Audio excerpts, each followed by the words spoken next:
Hi, I'm Allison and you are in Beerland. In this video, we will discuss the importance of creating a quality program in your brewery and categories for testing that you'll want to make sure you've got covered. Aseptic technique is critical to a successful microbiological program in your brewery.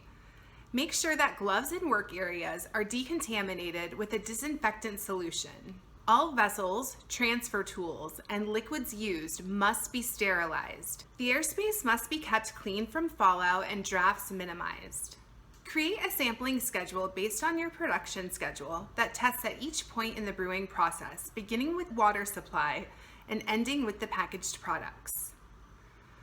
When drawing samples, make sure to sterilize hands by spraying gloves with isopropyl alcohol.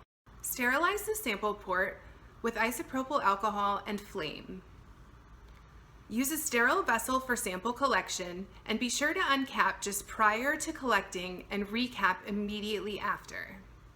Swab tests can be performed and plated. However, ATP swabs and readers are readily available, relatively inexpensive, and provide immediate results. Plated samples are used to test the microbiological content of liquid samples in the brewery.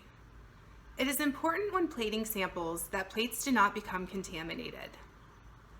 After 5 days of incubation, examine plates for any colonies that may have formed.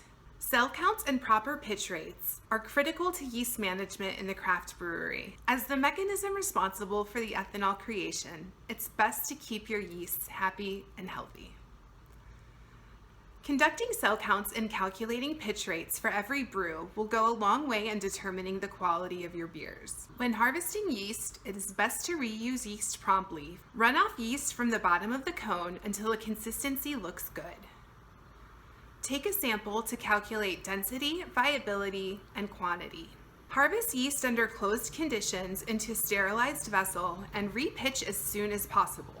With a small investment in knowledge and equipment, tightening the chemical boundaries of your beer will greatly increase the quality and stability of your finished product. Regular testing for water, sugar content, alcohol content, gas content, and other more complex chemicals is important. Sensory analysis is critical in the brewing industry. Utilizing a sensory program contributes to a successful quality program. Being able to identify certain chemical compounds in the beer is key. Creating a clean, flavorful, spot-on finished product is the goal. Knowing when to call it quits on a batch is equally important. By analyzing products in this way, you will expand your beer palate, form a deeper understanding of what is going on in the process, how it is affecting the beer's flavor profile, and what can be done better in the future. Thank you for listening to me talk about quality, and keep making delicious beer.